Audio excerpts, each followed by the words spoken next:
The Adventures of Sherlock Holmes. The Adventure of the Retired Colourman. By Sir Arthur Conan Doyle. Sherlock Holmes was in a melancholy and philosophic mood that morning. His alert practical nature was subject to such reactions. "Did you see him?" he asked.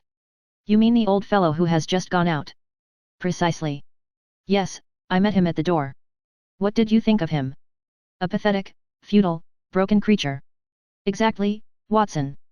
Pathetic and futile. But is not all life pathetic and futile? Is not his story a microcosm of the whole? We reach. We grasp. And what is left in our hands at the end? A shadow. Or worse than a shadow, misery. Is he one of your clients?" "Well, I suppose I may call him so. He has been sent on by the yard. Just as medical men occasionally send their incurables to a quack. They argue that they can do nothing more, and that whatever happens the patient can be no worse than he is. What is the matter?"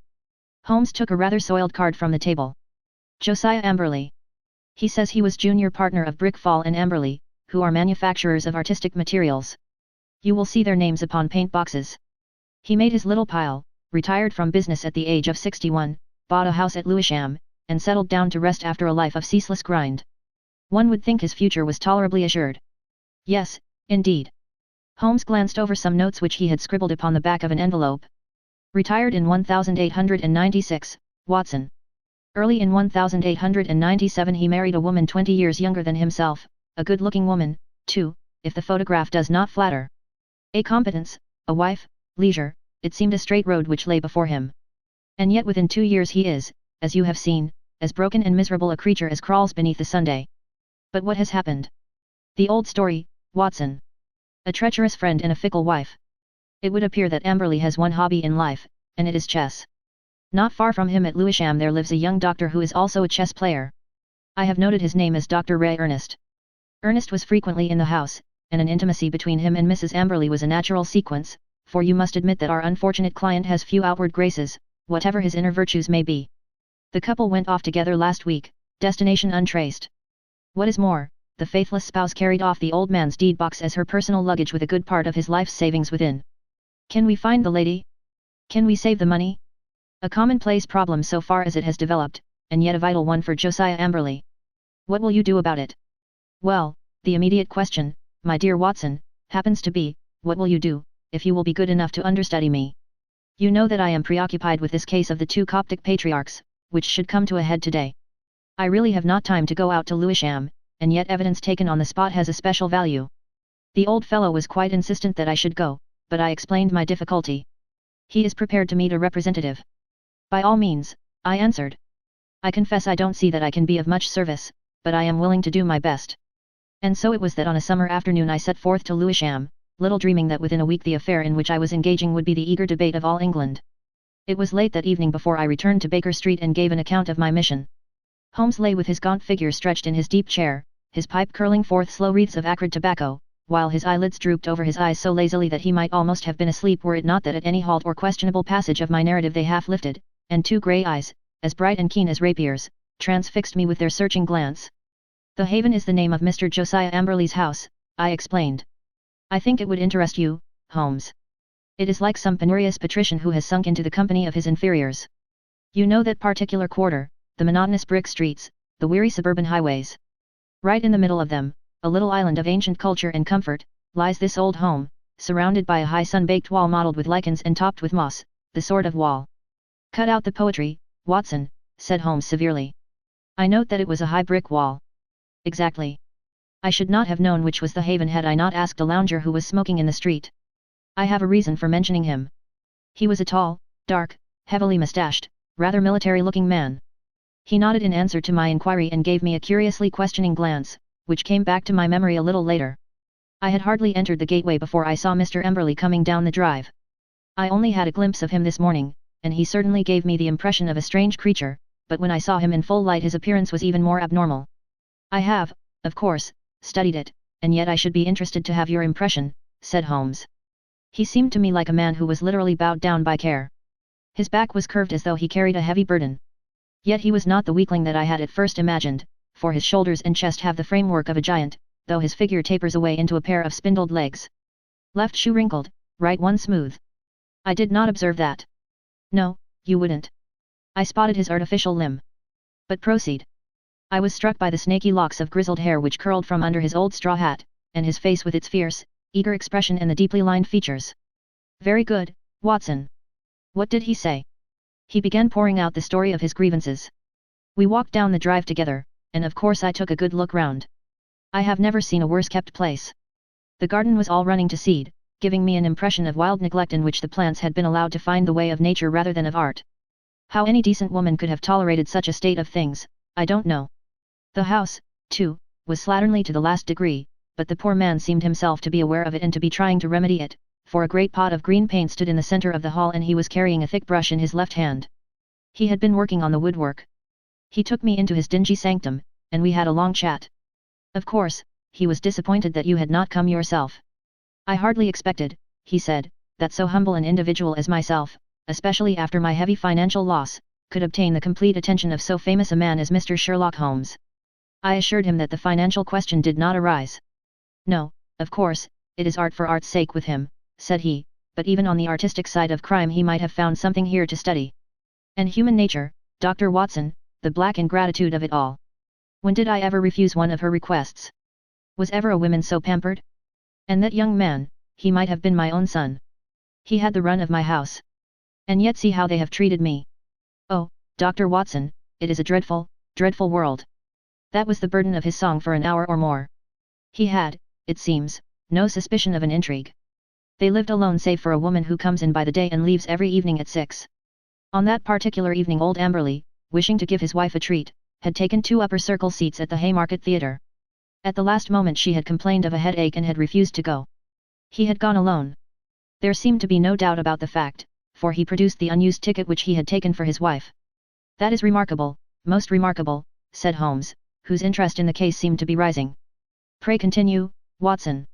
I find your narrative most arresting. Did you personally examine this ticket? You did not, perchance, take the number. It so happens that I did, I answered with some pride. It chanced to be my old school number, 31, and so it stuck in my head. Excellent, Watson. His seat, then, was either 30 or 32. Quite so, I answered, with some mystification. And on B row. That is most satisfactory. What else did he tell you? He showed me his strong room, as he called it. It really is a strong room, like a bank, with iron door and shutter, burglar-proof, as he claimed. However, the woman seems to have had a duplicate key, and between them they had carried off some £7,000 worth of cash and securities. Securities? How could they dispose of those? He said that he had given the police a list and that he hoped they would be unsaleable.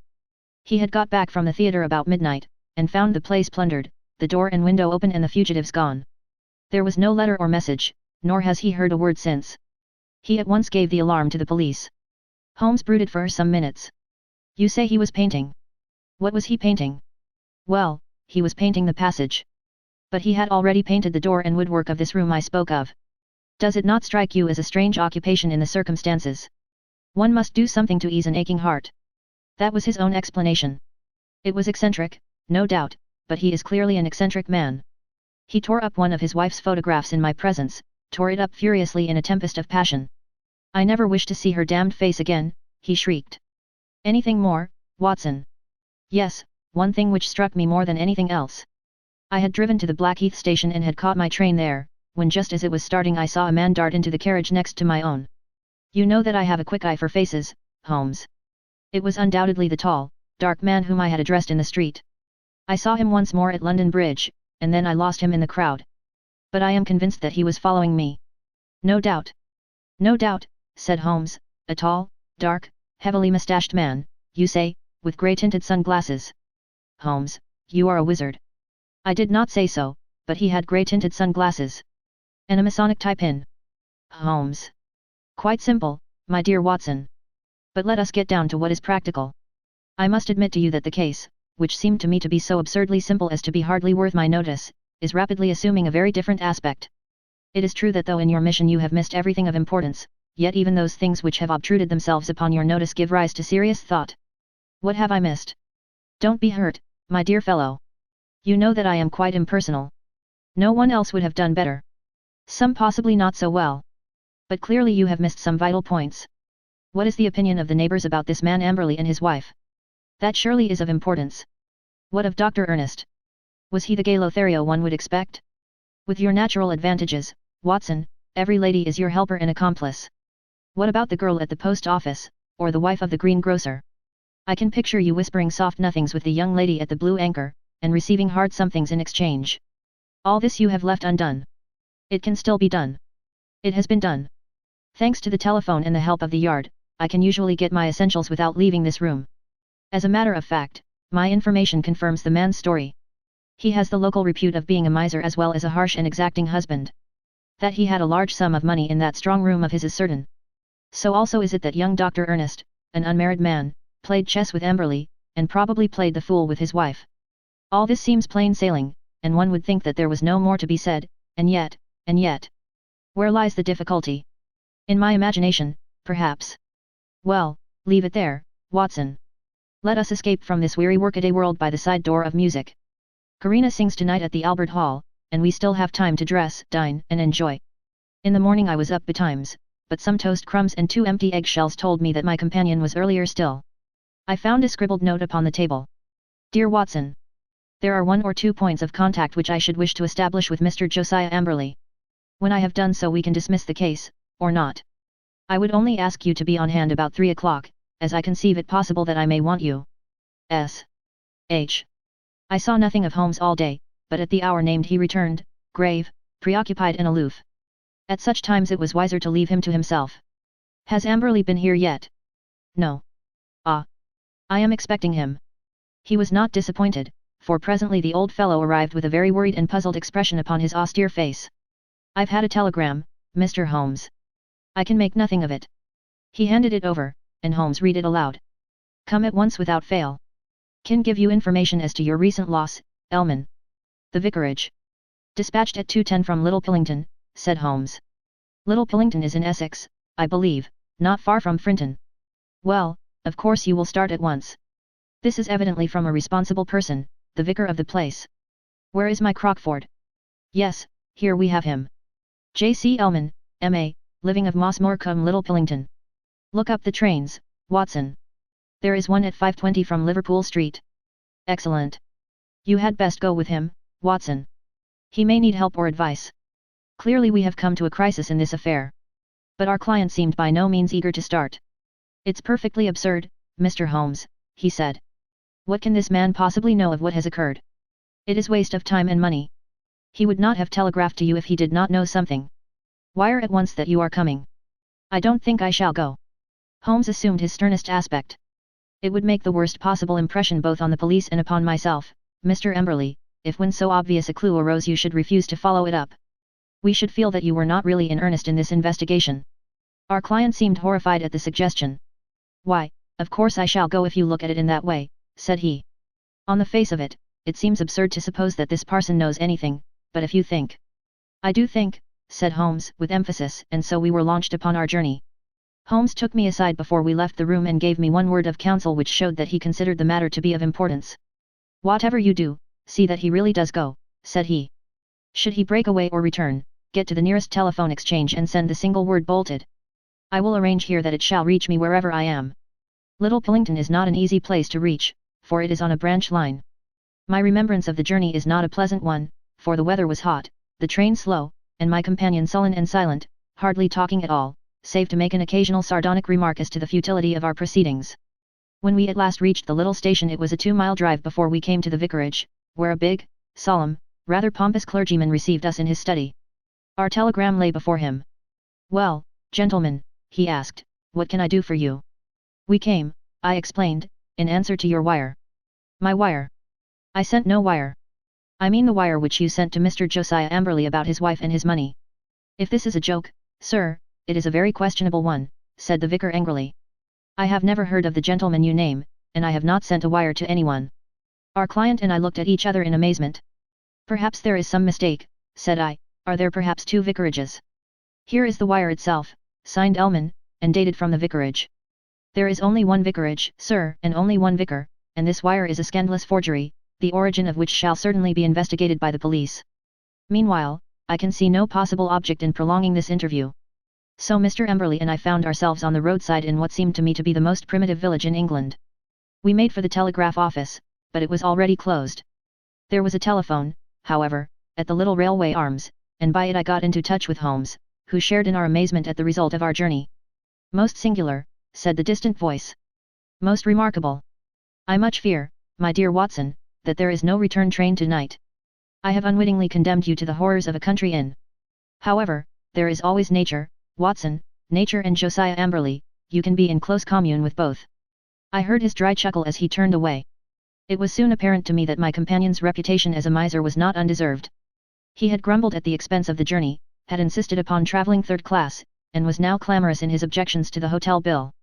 Next morning, when we did at last arrive in London, it was hard to say which of us was in the worse humour.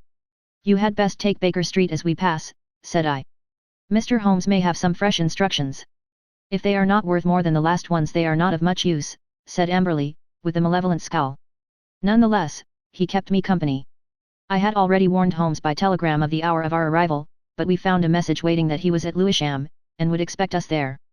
That was a surprise, but an even greater one was to find that he was not alone in the sitting room of our client. A stern-looking, impassive man sat beside him, a dark man with grey-tinted glasses and a large Masonic pin projecting from his tie. "This is my friend Mr. Barker," said Holmes.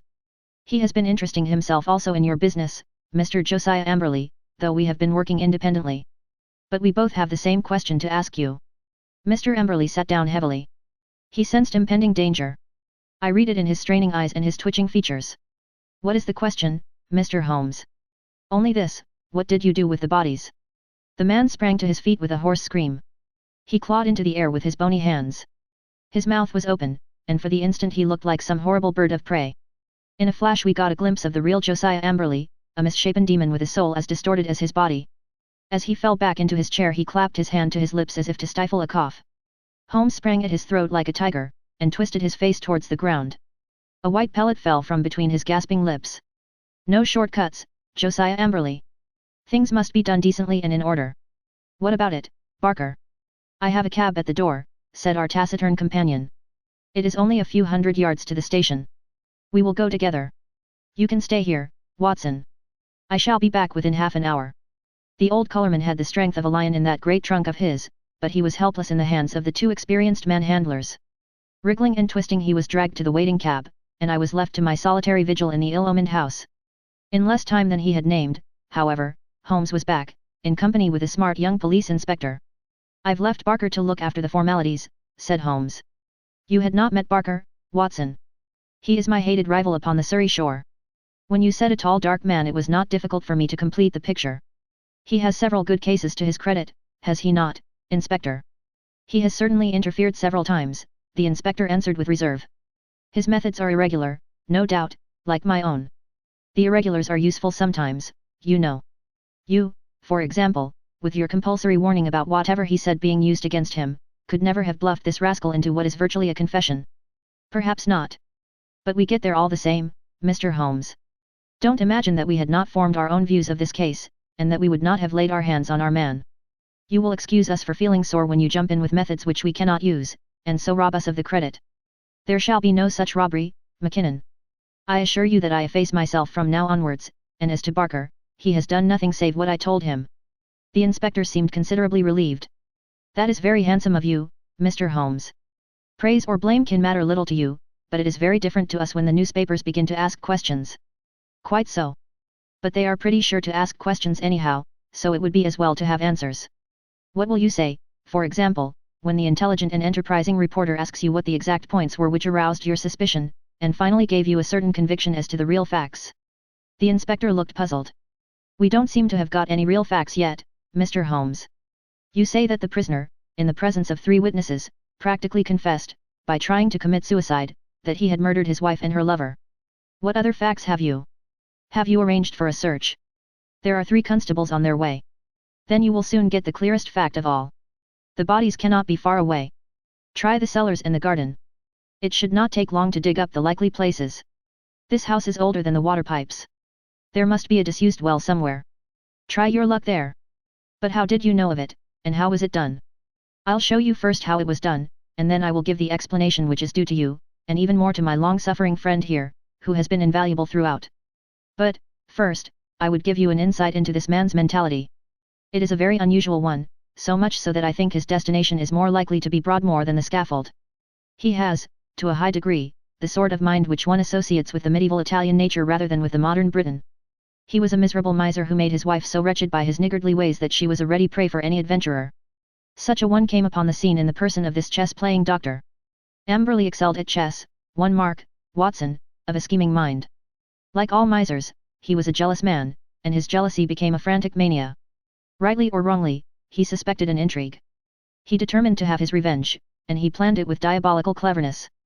Come here. Holmes led us along the passage with as much certainty as if he had lived in the house, and halted at the open door of the strong room. Pooh! What an awful smell of paint, cried the inspector. That was our first clue, said Holmes. You can thank Dr. Watson's observation for that, though he failed to draw the inference. It set my foot upon the trail. Why should this man at such a time be filling his house with strong odors? Obviously, to cover some other smell which he wished to conceal, some guilty smell which would suggest suspicions. Then came the idea of a room such as you see here with iron door and shutter, a hermetically sealed room. Put those two facts together, and whither do they lead? I could only determine that by examining the house myself.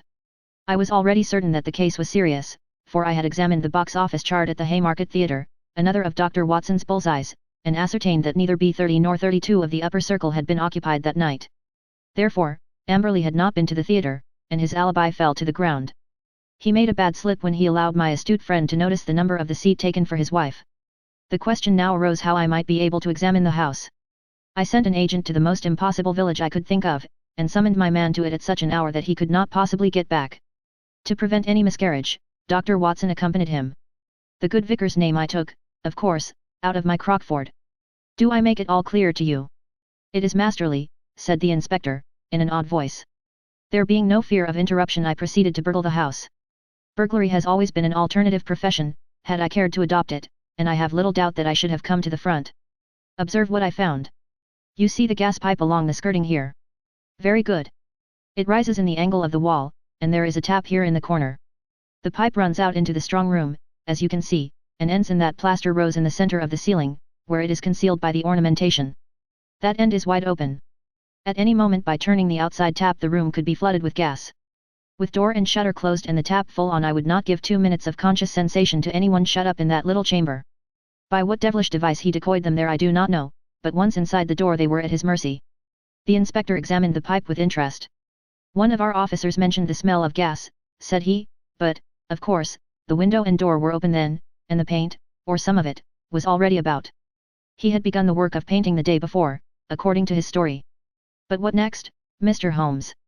Well, then came an incident which was rather unexpected to myself. I was slipping through the pantry window in the early dawn when I felt a hand inside my collar, and a voice said, "Now, you rascal, what are you doing in there?"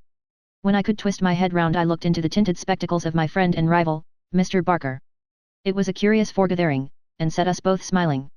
It seems that he had been engaged by Dr. Ray Ernest's family to make some investigations, and had come to the same conclusion as to foul play. He had watched the house for some days, and had spotted Dr. Watson as one of the obviously suspicious characters who had called there. He could hardly arrest Watson, but when he saw a man actually climbing out of the pantry window there came a limit to his restraint. Of course, I told him how matters stood and we continued the case together. Why him? Why not us?